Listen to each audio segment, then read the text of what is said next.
Então, o professor Luiz Felipe Caron formou-se em medicina veterinária pela Universidade Federal do Paraná em 1994. Ele possui mestrado em ciências veterinárias e doutorado em biotecnologia pela mesma universidade. Desde professor da UFPR, lecionando em microbiologia veterinária e vacinologia veterinária. Além das atividades acadêmicas, ele é pesquisador da Imunova, empresa especializada no monitoramento da resposta imune e no desenvolvimento de produtos e processos relacionados à produção. Ele também presta consultoria a mais de 30 empresas do ramo do agronegócio e empresas de produtos veterinários. Ele já apresentou mais de 500 palestras em diversos países e é membro do Comitê Consultivo de Salmonela, Influenza e Newcastle do Ministério da Agricultura no Brasil. Ele publicou artigos, livros, capítulos de livros sobre saúde de aves e suínos. Bom, aqui um currículo super resumido do professor. Professor, mais uma vez te agradeço por ter aceitado o nosso convite. E agora a palavra é toda tua. Fica à vontade aí. Eu vou ficar aqui só na backstage. Ok. Boa tarde, Caroline. Obrigado pela introdução. Imagino que todos estejam me ouvindo. Eu gostaria de agradecer ao convite, Lindolfo e Caroline, que me fizeram um tempo já para participar desse webinar e tentar contribuir um pouco com aquilo que a gente tem visto, tanto nos testes e no desenvolvimento de algumas pesquisas, como a campo, principalmente. E, por conta disso, eu preciso dizer que eu certamente não devo ser a melhor pessoa, a pessoa mais capacitada para falar de adenovírus. Então, quando a proposta surgiu, o que a gente organizou foi que, nesse tempo aqui com vocês, eu gostaria de compartilhar algumas das angústias que a gente tem, algumas das dúvidas que a gente tem, o que a gente vem buscando desenvolver para poder responder muitas dessas coisas, para tentar entender até onde a própria pergunta que diz o título, ou seja, a informação, nos ajuda enquanto solução de problemas. Então, o título é bastante sugestivo, né? A gente coloca aqui como mote principal o adenovírus aviário e pergunta quanto vale essa informação. Quanto vale a informação sobre a presença, sobre a suspeita, sobre a confirmação e por que caminho, principalmente, essa informação foi gerada e, principalmente, como que nós vamos trabalhar com isso? Qual é o subsídio que isso nos dá para os problemas que iniciaram a pergunta, né? Se a gente começou a perguntar sobre adenovírus, algum motivo deve ter havido. Então, o que eu vou fazer é tentar contextualizar por que a gente começou a perguntar sobre isso, desde quando, e como a gente tentou buscar as respostas para isso. Certamente é muito do que a maioria dos colegas que estão ouvindo aqui tem feito também. Eu preciso agradecer, naturalmente, muitos colegas que também devem estar aí, ou se não estão, nos ajudam muito no campo, fornecem muito material e nos dão a oportunidade de estar presente e visitar para entender um pouquinho melhor. Então, óbvio, isso aqui eu poderia dizer que é algo construído a várias mãos. Apesar de eu ter feito a apresentação sozinha, muita gente nos ajuda na hora de buscar a resposta para essa situação.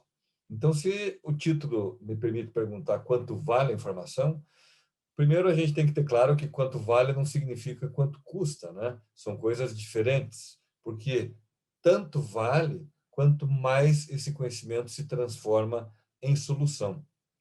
Isso vale para tudo, não só para o adenovírus aqui em questão, mas é como se nós quiséssemos entender que a reação que nós temos que criar a partir de um problema que tem que ser fundamentado, essa reação tem que ser assertiva. E para ser assertiva, quanto melhor a informação gerada, mais provável que isso aconteça. Então, fundamentar uma suspeita é o nosso objetivo. Diferente de muitas enfermidades, onde a gente vai tentar, muitas vezes, dizer o que não é, né? Dizer o que não é está associado à barreira sanitária, está associado à toxinfecção alimentar. Aqui nós temos que dizer o que é, a partir de alguma pergunta. E, óbvio, existem outros adenovírus que circulam e que nós conhecemos há muito mais tempo, como a síndrome de queda de postura, que não é o que nós vamos falar aqui. E eu tive a oportunidade, como muitos de vocês também, de ver em alguns países da América Latina como há um histórico e uma possibilidade de estudo e de controle muito mais intensa que nós mesmos aqui no Brasil, pelo menos mais antiga, né, quando se trata da presença de alguns adenovírus, especificamente causando algumas manifestações que na necrópsia se percebe e que com alguns testes também a gente pode levantar a suspeita. Mas, de qualquer forma, o objeto principal da nossa conversa é como eu posso fundamentar essa suspeita e por que que eu tenho que fundamentar. Porque, senão, a gente vai acabar copiando ou imitando muitas reações e, às vezes, elas não são as mais adequadas para a nossa empresa. Então, é óbvio que o diagnóstico tem como origem isso e nada mais pertinente do que agora a gente entender que o adenovírus está na moda.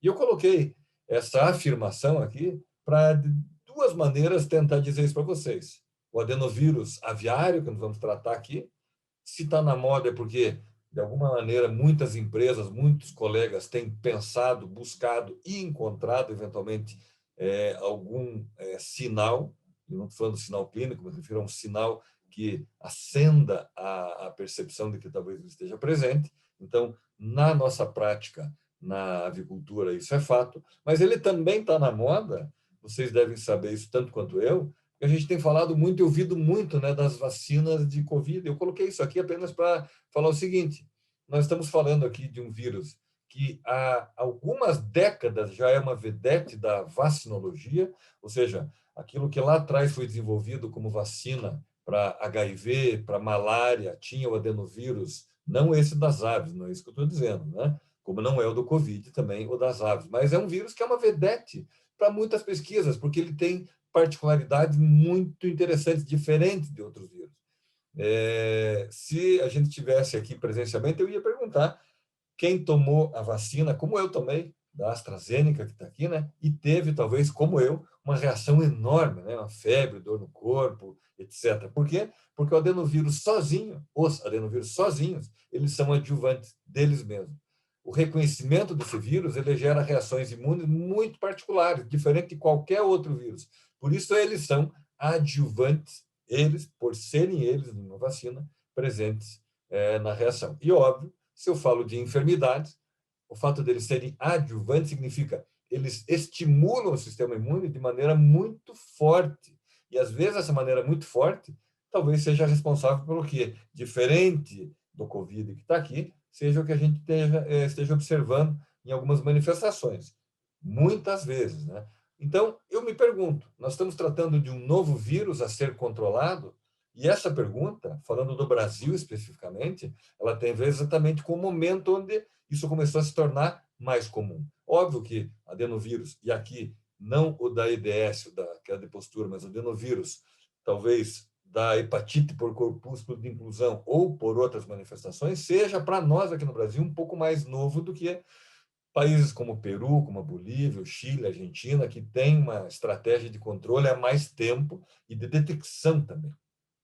Isso me faz lembrar 2018, quando, em 2018, o Ministério, nos buscando informação, perguntava o que poderia ser feito e aonde que estava a raiz de algo que era devolver para o Brasil lote de matrizes que na Bolívia foram detectadas com adenovírus. E aqui nós não pensávamos em adenovírus. Isso fazem três anos, pouco tempo, né?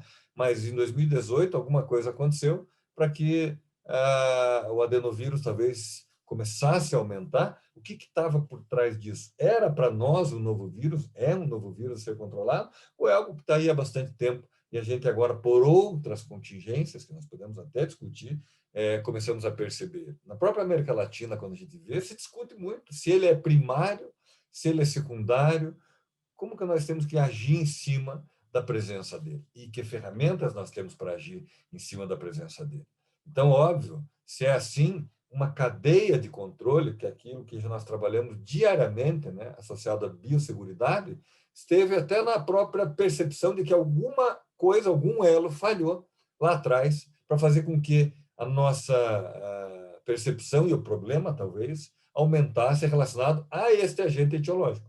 Essa fotinha, essa figura aqui não é dele, mas a esse agente etiológico. Por algum motivo, porque nós fizemos ou fazemos bem alguma coisa, talvez a gente tenha aberto um espaço para alguma coisa.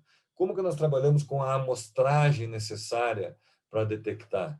Que foto nós estamos fazendo hoje? Então, essa é a pergunta. Que ferramenta nós temos para fazer essa foto da realidade de uma granja, de uma empresa, ou para fazer um filme? O que está acontecendo? Então, construir a epidemiologia de novos adenovírus, ou de adenovírus novos para nós, pelo menos, começou a ser um interesse bastante forte. E, óbvio, a partir daí, nós tivemos que buscar e desenvolver cada vez mais ferramentas e entender as ferramentas já existentes para que os programas de controle, sejam vacinais ou não, pudessem começar a aparecer como estratégias eficientes. Então, nesse elo como um todo, a gente não vai e nunca vai poder deixar de ver que ainda é o primeiro passo a ser dado para não perder nessa cadeia toda aquilo que nós chamamos de barreira.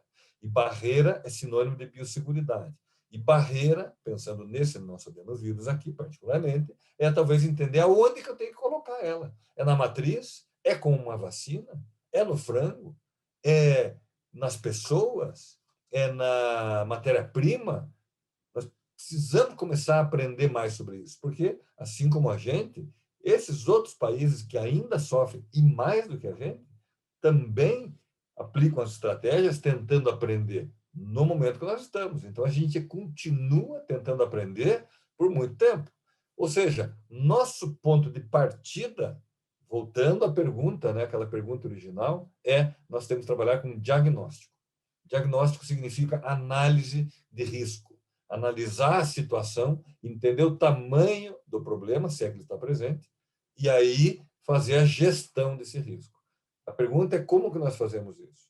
Como que nós vamos constituir essa realidade a partir de uma fundamentação ainda incipiente? Ou seja, eu tenho que fundamentar uma suspeita, que às vezes é por conversa, é porque alguém me disse que deu certo lá, é porque alguém me informou que é assim que aparece, mas não porque aquilo vem de muito tempo para nós aparecendo assim. Então, é tudo muito novo. Por isso que eu tenho tantas dúvidas, assim como muitos de nós aqui, né?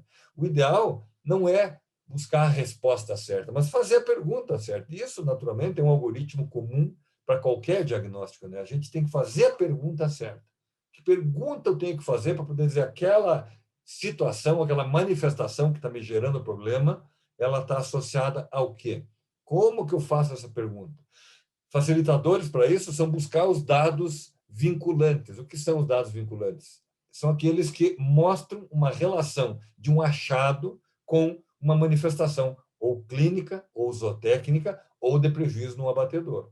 Se esses dados são vinculantes, é porque aquilo que uma pergunta bem feita lá atrás respondeu, gera aquilo que eu estou vendo nessa manifestação clínica, zootécnica ou de qualidade. E por que isso é assim? Porque a informação teve qualidade.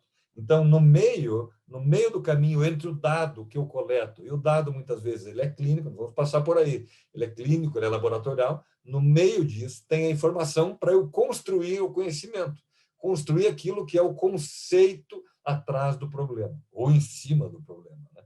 E, óbvio, em vermelho, se eu não conseguir gerar uma reação, eu acho que para mim não serviu para nada.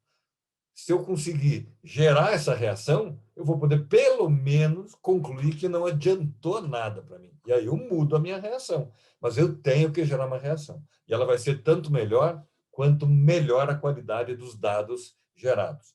Então, volto à pergunta original. Para que serve essa informação? Eu diria, como resumo, para gerar reação. É para isso, né? E essa reação nasce com o nosso animal, a partir do ponto onde ele tem que desenvolver as ferramentas e armas dele para reagir contra algo que, se eu estou dizendo que não era novo, ele estava onde? Então, se ele não é emergente, ele é reemergente. Ele estava em algum momento aí, mas estava subclínico. Ou seja, eu tenho que entender se é assim. essa situação, ela não é individual. E, felizmente, nós que trabalhamos com avicultura, e quem trabalha com suíno também, principalmente nós, né, sabemos exatamente o que é R0, o que é imunidade de rebanho. Então, tudo isso que a gente escuta hoje, que está muito na moda, para nós é pão quente, né? Esse é o nosso dia a dia. A gente sabe que densidade pode ser problema, que falta de higiene pode ser problema, que distanciamento, que não é social aqui, pode ser problema, mas é a nossa realidade. Nós temos que trabalhar com esse animal nas condições que ele tem. Então, fazer a pergunta certa aqui dentro é se visualmente não está sendo suficiente, ou seja, se a minha clínica, e eu gostava muito de um professor, gosto muito, né, mas que gostava do que ele dizia quando eu estudava na faculdade, que a clínica é soberana, né? Às vezes não. Não tem uma clínica soberana, não tem algo que me diga, não, é com certeza. Pelo contrário, o que tem é uma confusão. Então, eu tenho que ir atrás de ferramentas que complementem isso. Por quê? Porque a percepção que pode nascer, como está nesse exemplo aqui, de situações no campo que começaram em muitos estados do Brasil a aumentar como prevalência em idades intermediárias, de repente começaram a vir para cada vez mais cedo, de repente tomaram todo o momento da produção, a gente via isso nos 21 dias, 28 dias, de repente já vê com 5, 6 dias de idade, e de repente vê lá no abate do mesmo jeito, o animal já terminado. Então, a minha pergunta é, em que momento o problema começou? Se é que esse problema foi o adenovírus. É por isso que eu vou mostrar aqui, dentro da pergunta certa, algumas outras coisas que a gente começou a perguntar também. Mas, entrando um pouco no adenovírus, que é o título, apenas para lembrar vocês, nós estamos falando aqui, nesse meio, tá certo? De um grupo chamado aviadenovírus, e nesse grupo de aviadenovírus, as manifestações mais comuns, como a hepatite, que na América Latina, como eu disse, são aquilo que mais traz preocupação, e todo mundo aprendeu a diagnosticar, e faz isso muito bem, de várias formas, e traz as estratégias de controle. E aí nós começamos a caminhar um pouco em cima disso, hidropericárdio, como um problema cardíaco que aparece nas necrópsias, e, como mostrava na foto anterior, a erosão de moela. Então, se eu volto àquela pergunta daquele slide da cadeia da biosseguridade, nós estamos tratando de um vírus novo a ser controlado? Eu comentei com vocês em 2018, quando uma percepção apareceu para nós aqui um pouco maior, mas se a gente olhar aqui em 2014, né, o nosso querido amigo Piantino, ele já publicava trabalho mostrando o adenovírus do grupo 1 como agente causal de hepatite e hidropericárdio, tá? Causado por adenovírus. Então, 2014, isso estava lá, então eu não sei se 7 anos é algo novo, mas é apenas para que cada um possa contextualizar, mas coincidente com aquele momento em 2018, já a caracterização molecular desse adenovírus do grupo 1 no Brasil. Então, eu mostrei ali no Brasil, aqui no Brasil também, pelo mesmo Piantino, né? Mas a gente já via, então, que talvez não fosse totalmente novo. Então, se não era novo, será que era normal? Aonde que nós estávamos trabalhando? Nós estávamos trabalhando nessa curva aqui, nesse ponto, nesse range da curva, esse range é o range normal, da normalidade, onde a maioria, né, está presente, e de repente alguma coisa começou a escapar, principalmente para cá no diagnóstico, para cá na manifestação, mas isso já não era normal, então. E hoje a gente está tentando responder se aquilo que eu vejo, seja no desempenho, seja na necrópsia, seja no abatedouro, faz parte de um desvio da curva, ou seja, não era para estar ali e entrou por algum motivo, ou é algo normal que já estava ali e por outros motivos, por outros, desencadeantes, né? Ou como está na moda, vamos chamar de comorbidades, né? Não é exatamente isso, mas por algum outro motivo começou a aparecer como algo a ser diagnosticado. Então, nesse ponto, o que é normal tem que ser a realidade. E qual é a realidade? A realidade é o campo. A realidade é aquilo que nós vemos todo dia. A realidade é aquilo que nos permite, além da visualização clínica e da necrópsia, buscar sinais. E sinais para nós, na avicultura, estão muitas vezes relacionados à presença da resposta imune. E aqui ela especificamente baseada em anticorpos. Então, essa curva, para vocês lembrarem, que quando a gente está lá tentando identificar este indivíduo aqui como vírus, né, muitas vezes buscar ele é trabalhoso, e nós vamos chegar nesse ponto aqui. Então, ao invés de buscar ele, a gente começa a buscar sinais indiretos de que ele está ou esteve por ali. Independente de estar numa fase de sinais, né? Independente de estar numa fase onde tem enfermidade, a gente começa a criar momentos, oportunidades para buscar em algum ponto dessa curva a coleta da amostragem sanguínea, mostrando que no soro a gente tem anticorpos. E aí a gente começa a se perguntar, eu estou buscando isso porque no frango isso é importante, eu tenho resposta para fazer no frango, ou eu tenho que buscar na matriz, na reprodutora, porque lá isso é importante, e eu tenho ferramentas para pôr lá. Eu tenho que pensar sempre nessa dinâmica para entender o que isso significa junto com a exposição ao agente.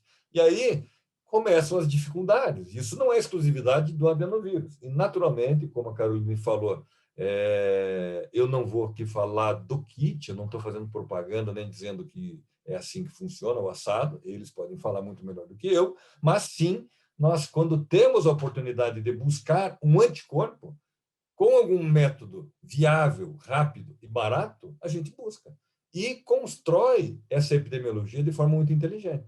Só que aquilo que eu disse que é comum para vários vírus e não para adenovírus às vezes, não está nas duas pontas, que são as pontas fáceis de trabalhar, onde eu vejo lá uma média de anticorpos baixíssima, lá em cima, está vendo a pirâmide aqui mostrando que é baixo, ou a base da pirâmide mostrando isso é muito alto, e sempre inversamente, ou quase sempre inversamente proporcional ao coeficiente de variação, né? E aí eu posso entender, olha, estou tendo um desafio, nem tanto, mas um pouco de desafio, eu não tenho vacina, então isso só pode estar vindo do desafio.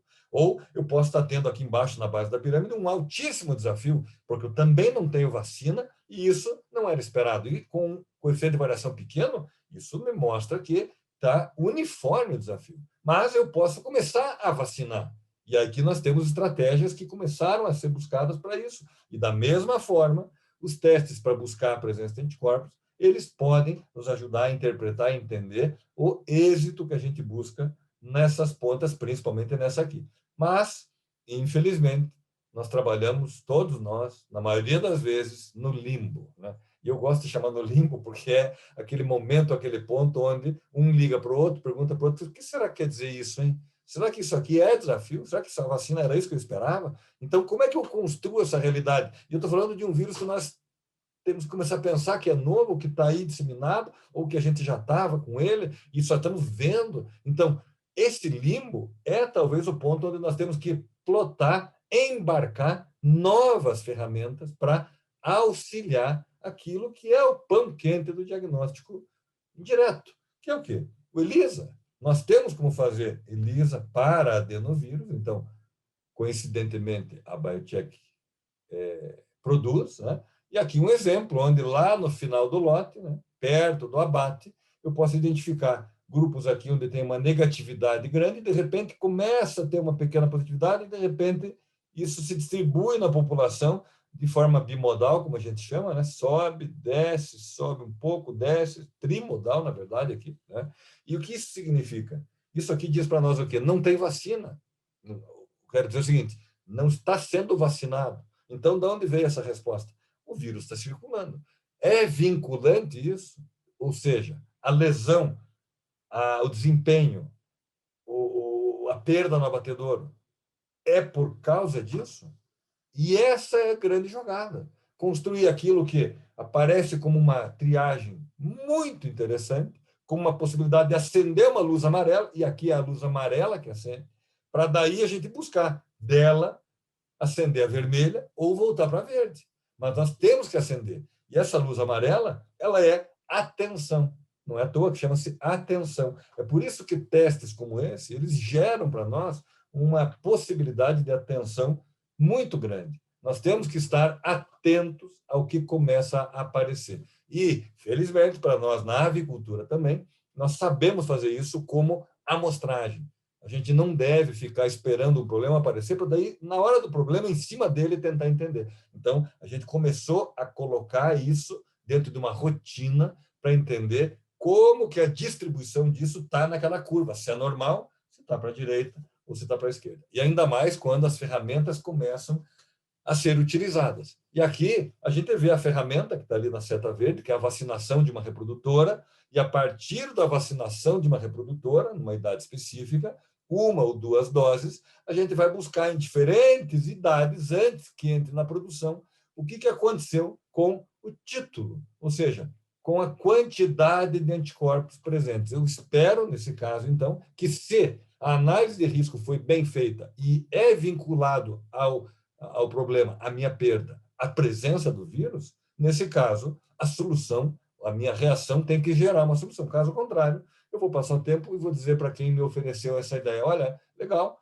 está aí, tem anticorpos, mas não mudou nada no campo. Então, nós estamos pensando dessa forma ainda, nós estamos tentando fundamentar as nossas ferramentas. E quanto mais informação, mais uma vez, mais fácil isso vai ser. Interpretar, então, não é o problema.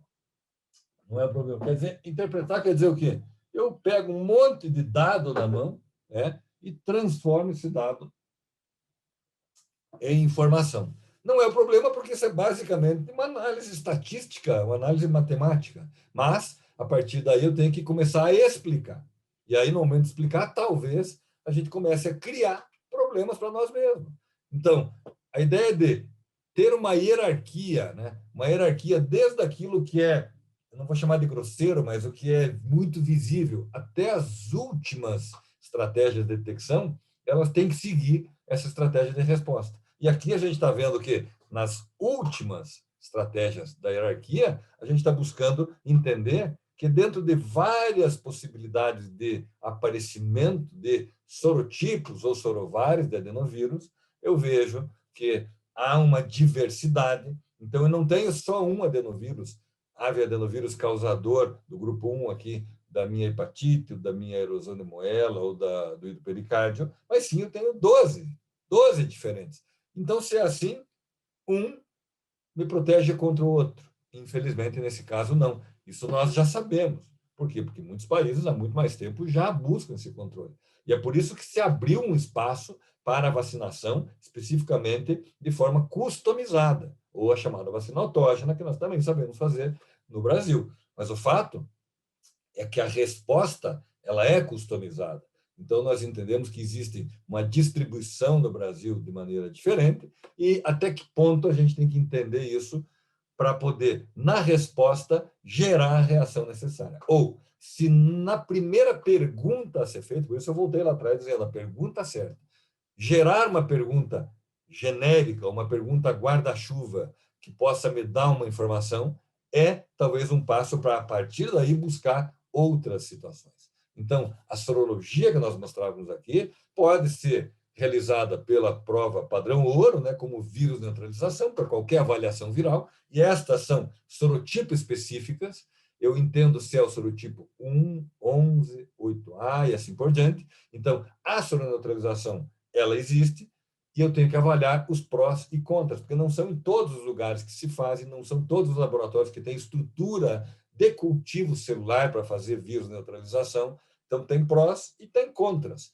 É essa a primeira estratégia para a triagem? Ou, no caso 2, o ELISA, que nós falamos aqui, para detecção, não talvez sorovário específica, sorotipo específica, mas grupo específica, possa gerar uma informação que, a partir dela, uma reação já seja necessária. Veja que o sinal amarelo acende aqui. E a nossa atenção é tentar linkar, vincular aquilo que começa a aparecer aqui com aquilo que é a realidade da perda. A realidade da perda, ela é, muitas vezes, desempenho. Então, nas diferentes perspectivas que eu gosto sempre de ver na hierarquia, por isso eu falei da hierarquia para vocês, a gente sabe que o desempenho das aves é aquilo que eu busco o tempo inteiro. O desempenho tem a ver com bem-estar animal, porque o animal que está com bem-estar está desempenhando. Então, houve algum prejuízo no desempenho? Está tendo algum desgaste?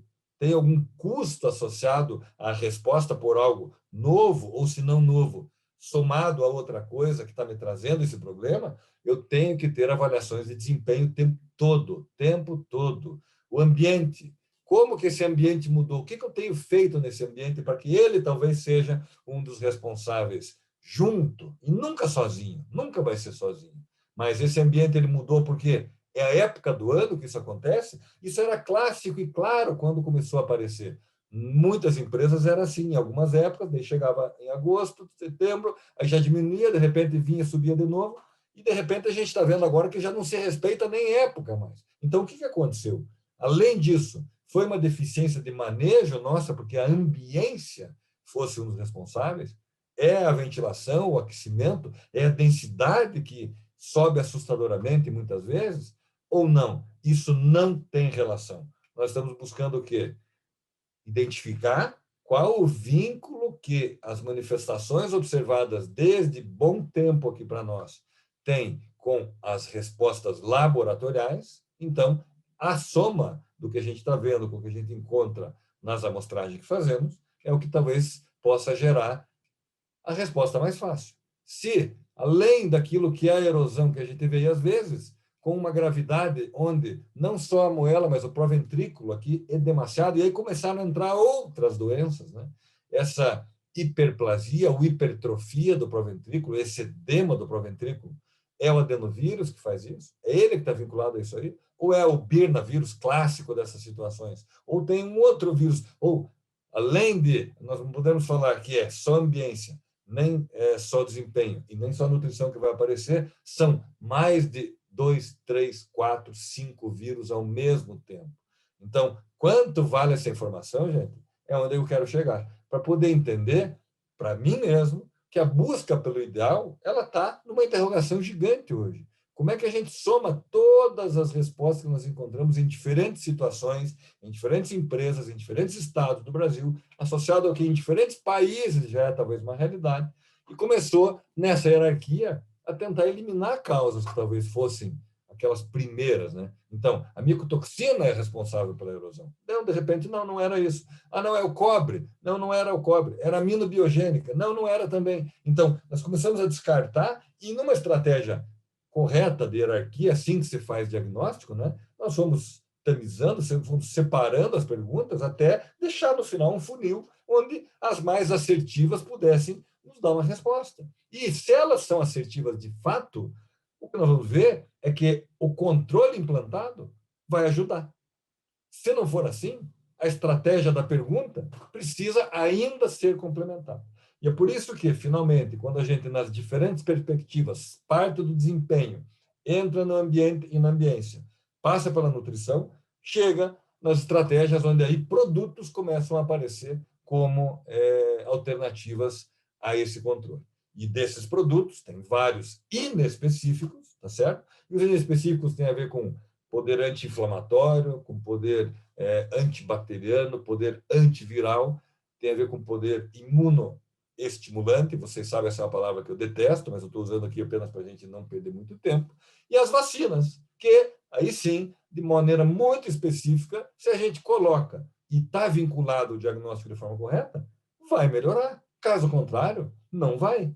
Mas tudo aquilo que a gente usou na hierarquia diagnóstica vai chegar no final com um controle onde a visão é essa, simples. Olha como é simples entender. E esse é o problema. Muita gente ainda vê assim, de forma complexa. Não tem nada complexo, não tem nada complicado.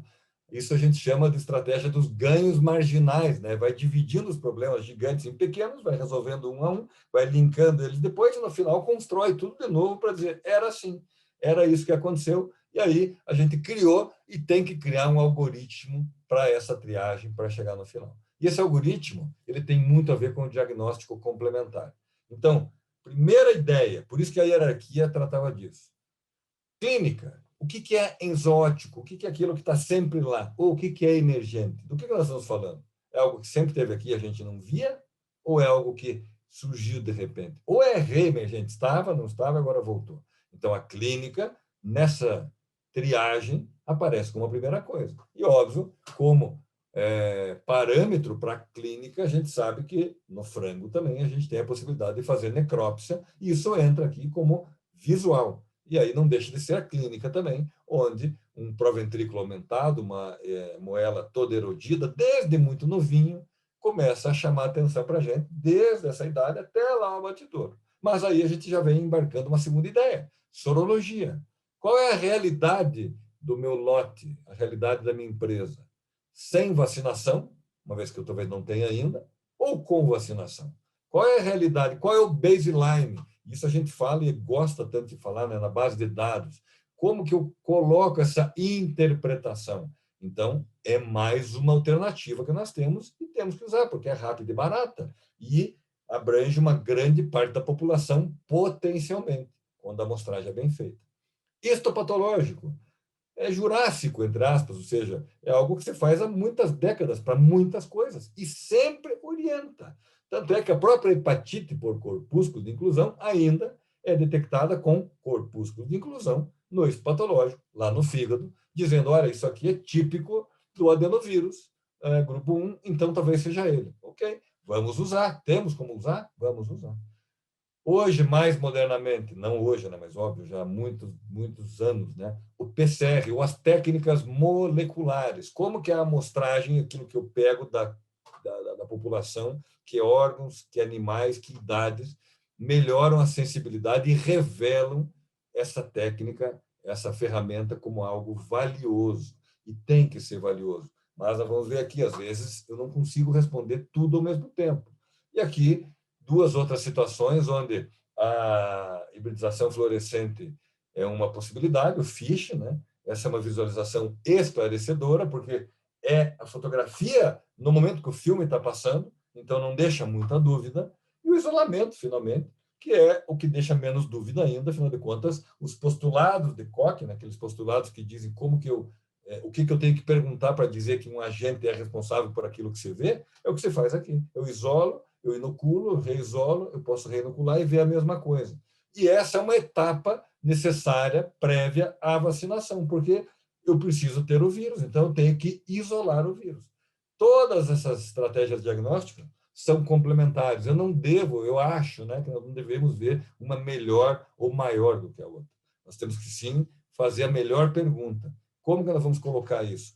Voltamos lá para a clínica, né? E aí, como eu disse para vocês, a gente pode ver em situações onde chama atenção o tipo de lesão, chama atenção que outras, se nós não morássemos no Brasil, pensaríamos até em outras coisas, né? Felizmente moramos no Brasil e não pensamos em outras coisas até mais graves, mas veja o sofrimento do animal. Veja o sofrimento do animal jovem que começa a apresentar isso. Óbvio que isso vai gerar prejuízo do desempenho. Então, que ferramenta eu coloco aqui para entender? É o isolamento que eu vou partir de cara que não é o isolamento. É um PCR? Talvez seja, mas talvez eu tenha outras ideias para colocar. Então, a gente parte desta clínica, tá certo? Óbvio, e começa aí na sorologia a entender que a dinâmica do que é na ave, para nós, é algo muito incrível, muito interessante. A gente vê essa transferência de imunidade materna muito eficiente, o pintinho lá no momento da eclosão com uma quantidade enorme de anticorpos, né? Ou seja, esse estoque de até 2 miligramas de anticorpos por ml de plasma. Isso aqui é IgG, né, das aves, vocês lembram, né, o IgY. Então, veja, 1 a 2 miligramas por ml de plasma. Veja que curioso, 1 miligrama é 4 vezes 10 a 15 moléculas de anticorpo. Eu nem sei que número é 10 a 15, é um número enorme, né? 1 micrograma é 4 vezes 10 a 12, que é um número gigantesco também. Então, veja como o anticorpo, presente numa enorme quantidade, é talvez a estratégia para tentar entender ele como diagnóstico e entender ele como proteção também. Por isso, gerar isso traz para nós um resultado.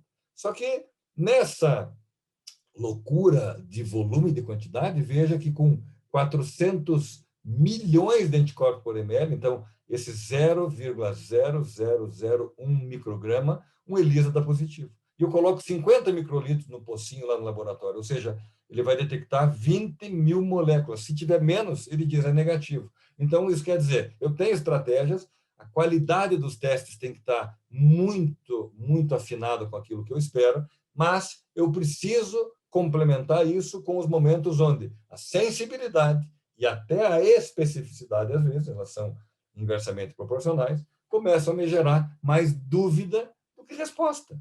E aí eu começo a trabalhar assim, né? E eu, como vocês, não quero trabalhar assim. Às vezes é legal assistir aula assim. Assistir aula assim é maravilhoso, mas trabalhar assim nem sempre. Né? Então, o que eu tenho que buscar?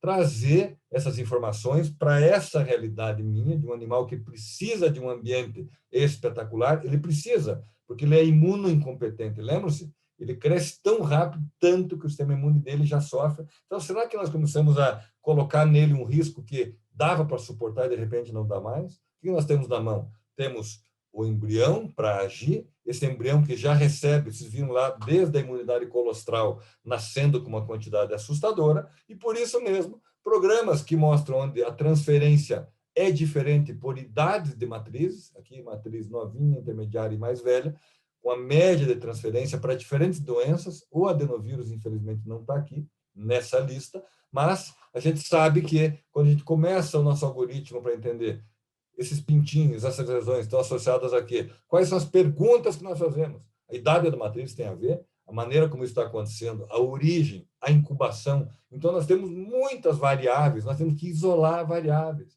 isolar cada vez mais variáveis para entender, porque senão as estratégias de diagnóstico ficam mancas, né?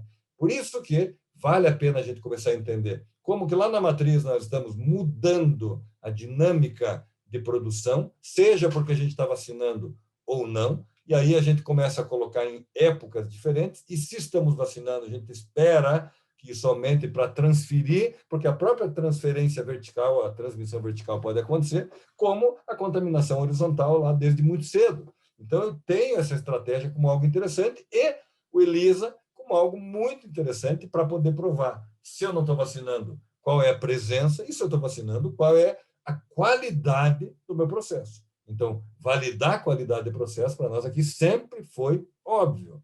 E aí eu começo a embarcar as outras ideias. Eu posso ir atrás de um PCR do adenovírus aviário, eu posso, veja que, dependendo do órgão, eu tenho positividade. Eu fui lá na moela, não encontrei, de repente no pâncreas, no fígado, encontrei. Então, isso é customizado. Cada empresa, baseado na qualidade de cada teste do seu parceiro, vai gerar esse resultado. A gente pode ver que quando nós criamos um painel para buscar vários vírus diferentes, nós encontramos reovírus, nós encontramos astrovírus, encontramos anemia, encontramos até uma luz laranja para leucose, encontramos pouco adenovírus. Então, é ele o presente ou é o birnavírus que está aqui numa grande quantidade? Vamos fazer um painel e tentar entender. É o birna que está numa grande quantidade? Porque o adeno praticamente não apareceu. Então, se é assim, sacamos a nossa viola, vamos para casa e dizemos, não, não é. Ou nós podemos buscar essa complementação para entender. E aqui essas duas fotografias, que são feitas aqui também por colegas nossos da universidade, lá em Palotina, particularmente, a professora Aline, que mostram que eu posso corar um tecido, posso pegar a moela, onde lá no PCR, de repente, eu não via nada, e corado com uma sonda, corado com um segmento complementar ao adenovírus, eu identifico que naquela lesão, que era, às vezes, subclínica para mim, quando era clínica, óbvio, muito mais fácil, eu vejo vírus impregnados. Então, se na fotografia o laboratório me diz, tem adenovírus na lesão que você está vendo, é nessa, exatamente em cima da lesão, ele está ali, e eu somo isso com o PCR, eu somo isso com a sorologia, eu somo isso com a percepção clínica, soma de desempenho, ambiência e nutrição. O resultado deve ser bom, gente. E deve ser bom é sempre tentar deixar claro. Então, quando uma fotografia como essa me diz, esse é o caminho, nós podemos embarcar novas ideias, eu sempre tenho a expectativa de como esse momento aqui, mais uma vez agradecendo ao Lindolfo e Carolina, poder ouvir de repente e avançar, melhorar aquilo que nós todos precisamos melhorar para gerar a resposta certa, se a nossa pergunta foi adequada. Então, esse era o nosso objetivo aqui, e nesses exatos 45 minutos foi o que eu me propus a fazer, da melhor forma possível. Eu espero que a gente possa ter compartilhado algumas ideias e estratégias que, lá no final, vão gerar a nossa possibilidade de controle. E, como eu disse, nós temos no Brasil a possibilidade de fazer vacinas autógenas específicas e temos que provar, entre mais nada, que a introdução delas não é apenas mais uma vacina para colocar na reprodutora, onde muita gente vai dizer, puxa, mais uma vacina. Ou é mais uma vacina para tirar menos um problema. Então, menos é mais. Aqui, mais tem que ser menos, senão não vai dar certo. Tá certo? Obrigado mais uma vez a todos vocês, obrigado pela atenção. Gostaria imensamente de estar presencialmente, podendo compartilhar com vocês aquilo que é a nossa visão e a nossa interação, mas, de qualquer forma, enquanto não dá, vamos fazendo dessa forma e eu espero que assim a gente consiga crescer cada um pouquinho mais. Obrigado, gente.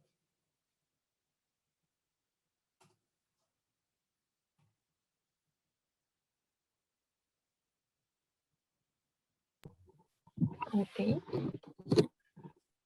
Obrigada, professor. Não sei se... Acho que dá para parar de descompartilhar a tela. Deixa eu ver. Já parei. Já parou, certo. Obrigada. Bom, trouxe muitas soluções e muitas perguntas, né? Acho que quem tiver dúvida aí, que puder compartilhar conosco, fique à vontade.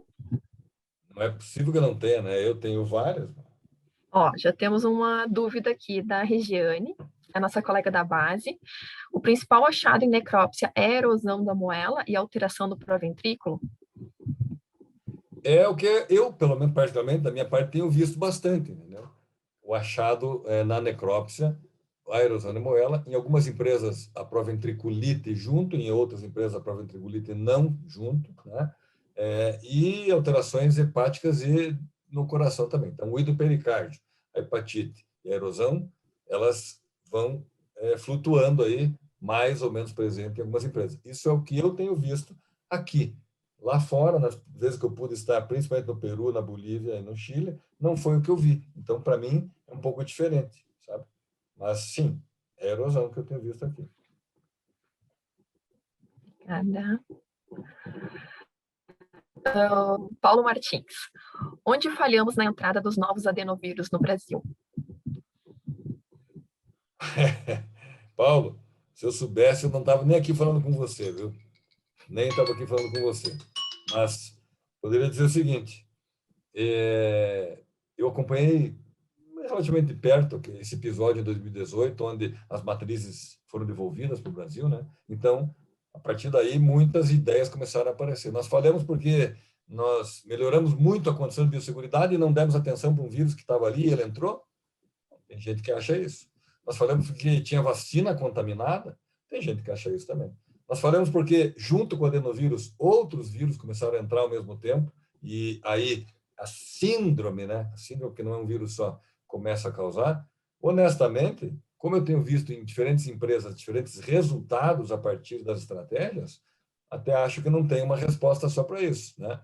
E também, se nós falhamos, eu acho que a maneira de melhorar isso ainda está no nosso alcance, né? Acho que sim. Obrigada.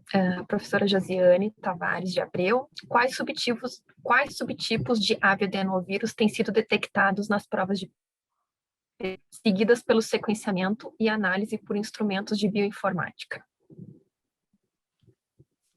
Olha, eu tenho acompanhado alguma coisa associada ao subtipo 1, tá certo? Tipo 1, né? E alguns colegas têm me falado de outros subtipos no Brasil, mas eu não tenho acompanhado tão de perto essa subtipagem, apesar de aqui no nosso laboratório o pessoal às vezes fazer também essa análise do genoma, tá certo? Eu não tenho mais informação. Talvez eu consiga, eu sei que é específico de cada empresa, pelo que eu tenho, assim, a gente tem de relato, nós da base, a gente já carrega algumas informações por parte de clientes, né? Então, a gente vê que são diferentes subtipos dependendo da empresa e da região que ela está localizada, tá? A Regiane pergunta quais as principais estratégias de controle em outros países que já vivem essa realidade. Os países que eu pude acompanhar, principalmente associado à hepatite, por cúpulos de inclusão, a principal estratégia é vacinar autógeno. Mas daí, só para vacina autógena, a gente tem que identificar o subtipo, né, professor? Sim, porque a resposta é subtipo específica, né? Como eu disse lá É atrás. isso. Isso é uma coisa importante. O professor falou na apresentação e eu vou ressaltar. O kit, ele não diferencia ele detecta o grupo 1, né, o adenovírus grupo 1, mas ele não diferencia qual subtipo, tá? Ele vai colocar ele vai dar a resposta imune geral, digamos assim. Ele não vai identificar qual subtipo. Daí a gente precisa fazer outras técnicas de diagnóstico, né, para identificar qual subtipo que está acometendo as aves. Tá? Peraí que sumiu tudo aqui. A Cláudia Yurika Tamehiro, como vê a relação da doença com falta de verbas ou ingredientes ruins? Esse é atual. Eu não sei, a doença que ela se refere deve ser a erosão de moela, né? Eu confesso que em todas as empresas que eu pude andar, eu não vi relação com isso. Não vi relação. Não vou nem falar falta de verba, né? Mas ingrediente ruim, né? Não vi. Não, para mim, não fechou essa correlação. Tá. Pessoal do Mercolab parabenizando. Obrigada aí, pessoal do Mercolab.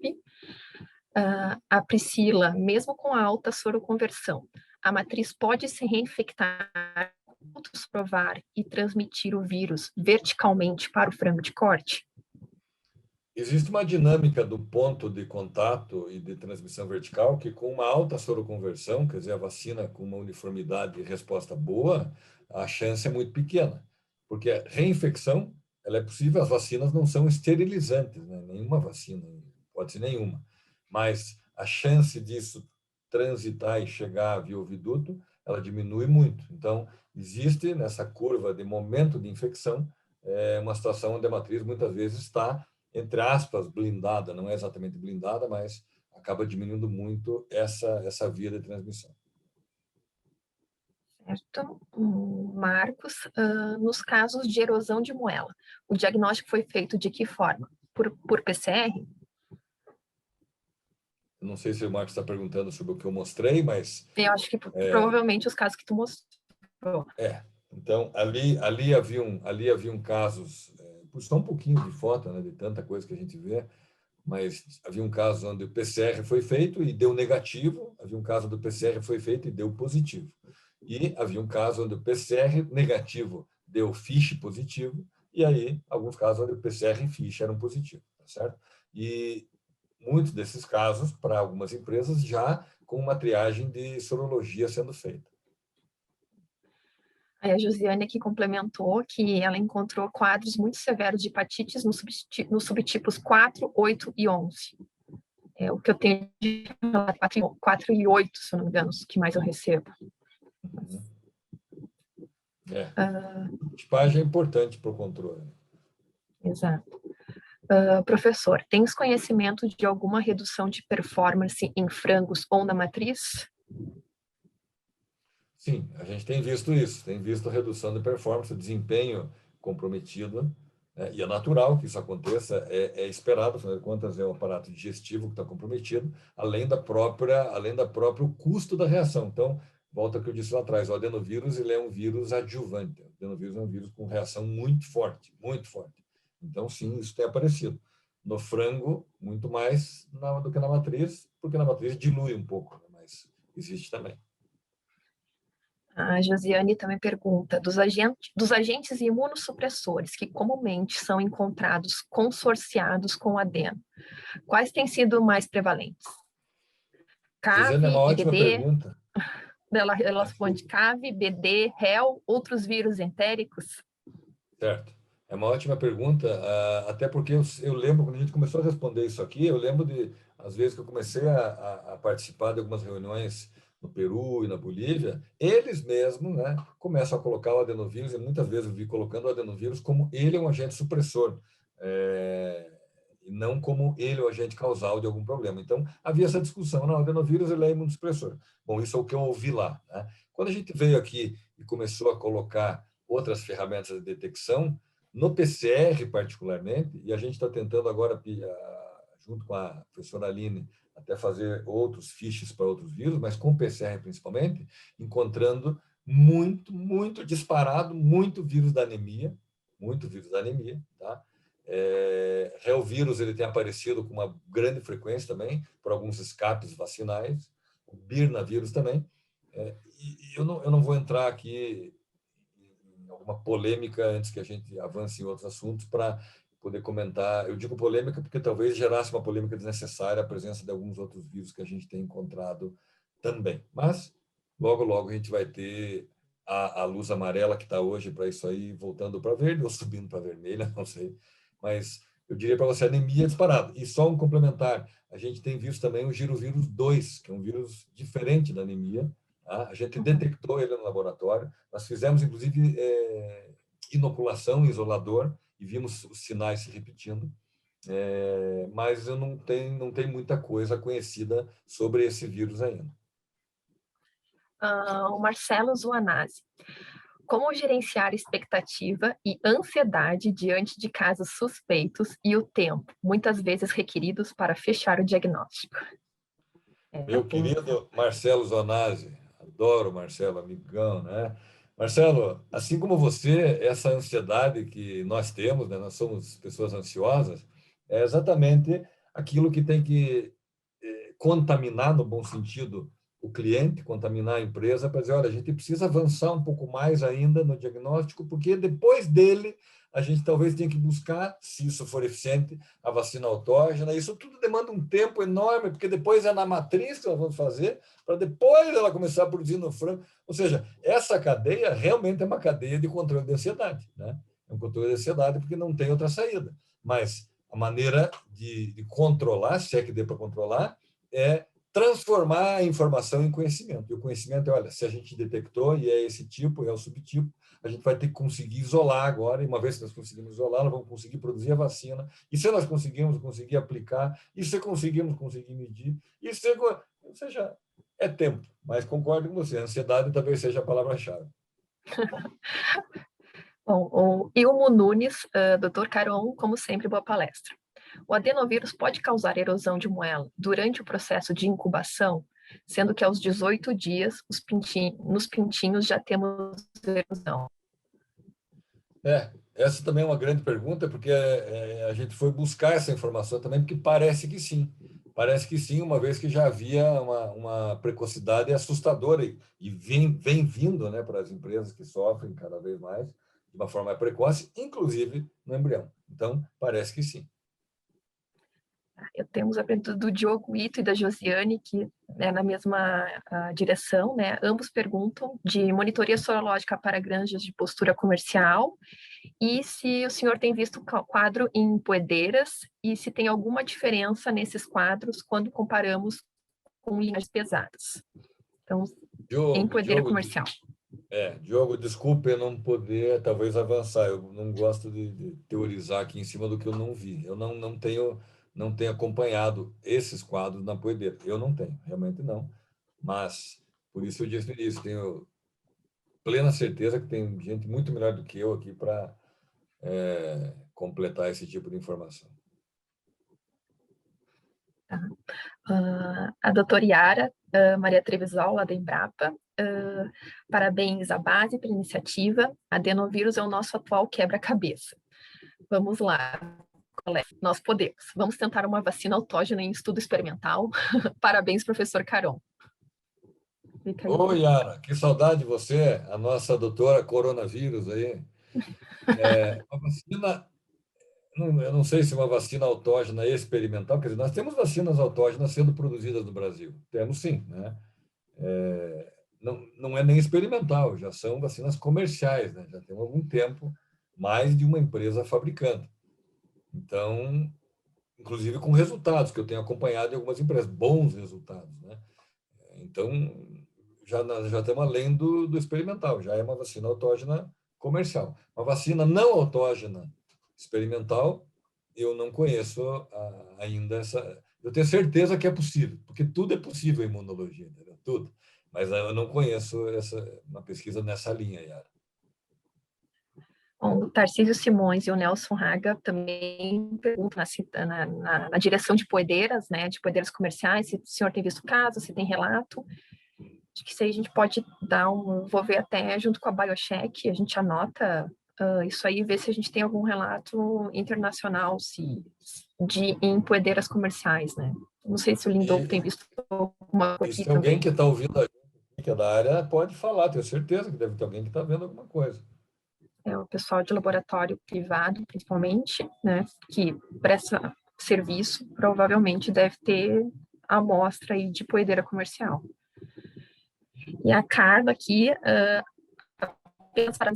para parabenizar o professor Luiz Felipe pela palestra, meu professor de zootecnia em 2002. Aí, os alunos seus aí, professor. Mentira, imagina, não era nem nascido em 2002.